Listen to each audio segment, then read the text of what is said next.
बिस्मिल्लाहिर्रहमानिर्रहीम स्टूडेंट्स, आज का जो हमारा लेक्चर है ये प्रीवियस लेक्चर की ही कंटिन्यूटी है जिसमें हम पॉइंटर्स के वेरियस कॉन्सेप्ट को डिस्कस कर रहे थे।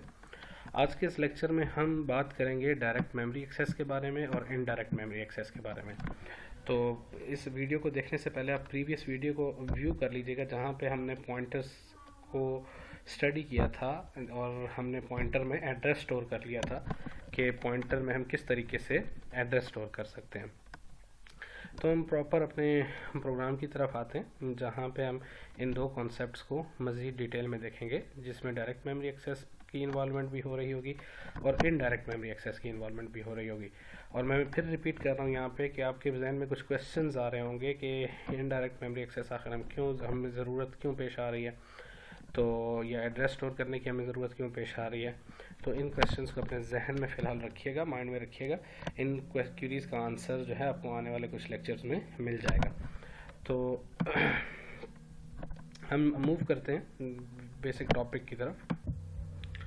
जी तो स्टूडेंट्स, अगर मैं यहाँ पे कोई मेमोरी क्रिएट कर रहा हूँ इंटीजर टाइप की और मैं उस मेमोरी में डाटा स्टोर कर रहा हूँ 5 या 6, जो मैं इसलिए 5 रख रहा हूँ क्योंकि प्रीवियस लेक्चर में हमारी यही प्रोग्राम विद वैल्यू 5 चल रहा था। तो नंबर 1 हमारे पास क्या है 5। तो ये जो मेमोरी का ब्लॉक बनेगा इसका कोई पर्टिकुलर एड्रेस होगा। तो इसका जो भी एड्रेस है, लेट्स से मैं कहता हूँ 9XHA, ये इसका एड्रेस आ गया। इसका नाम हमारे लिए इम्पॉर्टेंट है जिसके ज़रिए से हम इसको डायरेक्टली एक्सेस करेंगे, जिसे हम डायरेक्ट मेमोरी एक्सेस भी कह रहे हैं। मतलब जब इस पूरे प्रोग्राम में जब मैं नंबर 1 का जिक्र करूँगा तो वो 9XHA का जिक्र करेगा जो कि डायरेक्टली इस मेमोरी ब्लॉक को पॉइंट कर रहा है। अब हमने प्रीवियस प्रोग्राम में एक और काम भी किया था जिसमें हमने एक पॉइंटर क्रिएट किया था, int static x equals to, ये पॉइंटर हमारे पास क्रिएट हो गया जिससे मैंने कहा कि ये हमारे पास पॉइंटर है। अब इस पॉइंटर का अपना भी कोई ना कोई एड्रेस होगा। लेट्स से मैं कहता हूँ इसका एड्रेस है A21 और इसका नाम क्या है x। अच्छा, अब मैं जब x की बात करूँगा तो आपके पास वो इस डायरेक्टली A21 मेमोरी का जिक्र हो रहा होगा, ये भी डायरेक्ट एक्सेस है। अब इनडायरेक्ट एक्सेस है क्या? हमने प्रीवियस लेक्चर में भी हमने बात की थी स्टूडेंट्स कि जो पॉइंटर है उसमें हम एड्रेस स्टोर कर सकते हैं। मतलब इसके अंदर मैं कोई वैल्यू 5, 6, 7 नहीं कर सकता। इसकी वैल्यू क्या होगी? इसकी वैल्यू एक एड्रेस होगा। तो अगर मैं इसमें num1 में x के अंदर अगर मैं num1 का एड्रेस स्टोर कर देता हूँ कुछ यूँ एंड num1, अब होगा क्या स्टूडेंट्स, 9XHA ये जो मेमोरी का ब्लॉक है ये ऐसे एड्रेस आ गया, यानी x के अंदर 9XHA का एड्रेस आ गया। अब जब मैं सी आउट x करता हूँ तो x डायरेक्टली x से मुराद क्या है, A21 के अंदर क्या पड़ा हुआ है 9XHA। ठीक है, अब मैं यहाँ पे कुछ स्टेटमेंट्स क्लियर करना चाह रहा हूँ। यहाँ मैं एक सी आउट की स्टेटमेंट लिख रहा हूँ ताकि आप ज़्यादा क्लियर ना है। मैं लिखता हूँ value of x equals to, तो ये x की वैल्यू मैं यहाँ प्रिंट कर रहा हूँ। तो हम देखते हैं क्या x की वैल्यू क्या प्रिंट होगी। इसी तरह मैं यहाँ लिख रहा हूँ सी आउट वैल्यू ऑफ num1, साथ ही मैं लिख रहा हूँ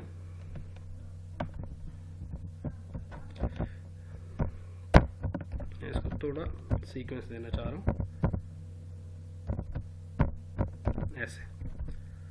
अच्छा, अब मैं यहाँ पे लिख रहा हूँ कि वैल्यू की जगह num1 की जगह पे हमारे पास अगर एड्रेस आ जाए num1 का और इसकी जगह भी हमारे पास एड्रेस आ जाए,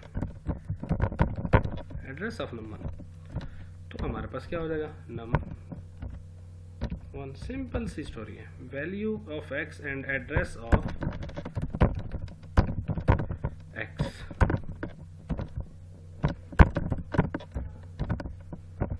अब अगर मैं अपने इस डायग्राम को देखूं तो इस डायग्राम के मुताबिक value of num1 directly value print हो रही है। क्या प्रिंट होगा 5। इस डायग्राम के एंड num1, तो num1 क्या है 9xha, और फिर आपके पास क्या value of x, value of x क्या डायरेक्टली x की वैल्यू प्रिंट हो रही है 9xha, 9xha। इसी तरह एड्रेस ऑफ एंड x, तो एड्रेस क्या है x का A21। जो दो चीज़ें आपने जहन में रखनी है वो ये कि इस पर्टिकुलर लाइन की यानी ये वाली आउटपुट और ये x वाली आउटपुट ये दोनों सेम होंगी, क्योंकि आपके पास ये num1 का एड्रेस प्रिंट कर रहा है और x के पास num1 का एड्रेस एज अ वैल्यू पड़ा हुआ है। अभी तक इसमें मैंने इनडायरेक्ट एक्सेस की बात नहीं की, हम सिंपल ये सारी की सारी जितनी भी डायरेक्ट एक्सेस ही है मेमोरी की, तो हम इसको ज़रा एग्जीक्यूट करते हैं जी। तो स्टूडेंट्स, अगर आप यहाँ पे थोड़ा सा, जिस तरह मैंने आपसे कहा था ये मेमोरी ब्लॉक था हमारा, यहाँ पे वैल्यू ऑफ num1 आप देखें 5 आ रहा है, एड्रेस ऑफ num1 क्या आ रहा है 00F45F928। ये दो वैल्यूज़ और ये दो वैल्यूज़ सेम है, और इसी तरह आपके पास x का भी अपना कोई एड्रेस प्रिंट हो रहा है। अब यहाँ तक तो बात सारी सिंपल थी कि हम सिंपल वैल्यूज़ को प्रिंट कर रहे हैं, और ये आपके पास सारी की सारी डायरेक्ट मेमोरी एक्सेस थी। अब इनडायरेक्ट मेमोरी एक्सेस क्या होगी? इनडायरेक्ट मेमोरी एक्सेस क्या होनी चाहिए थी आपके पास कि हम इस पर्टिकुलर पॉइंट पे रहते हुए, यानी इस मेमोरी के ब्लॉक्स में रहते हुए हम क्या करते कि हम x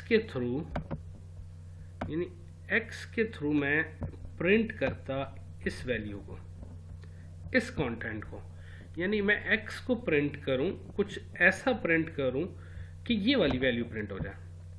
अब अगर मैं इस x के अंदर रहते हुए x के थ्रू इस पर्टिकुलर मेमोरी के हिस्से को एक्सेस करूंगा, इस कंटेंट को एक्सेस करूंगा, तो this is known as indirect memory access.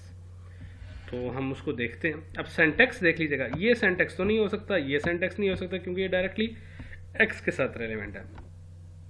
तो हमारे पास एक और सिंटैक्स है जिसके थ्रू हम क्या करने जा रहे हैं।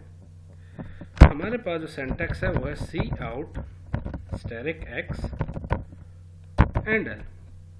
अब सिंपल देखिएगा, मैं प्रिंट कर रहा हूँ वैल्यू ऑफ num1। अब कहीं पे मैंने num1 को नहीं प्रिंट किया, अगर आप num1 के ब्लॉक को देखें उसमें क्या वैल्यू पड़ी है 5।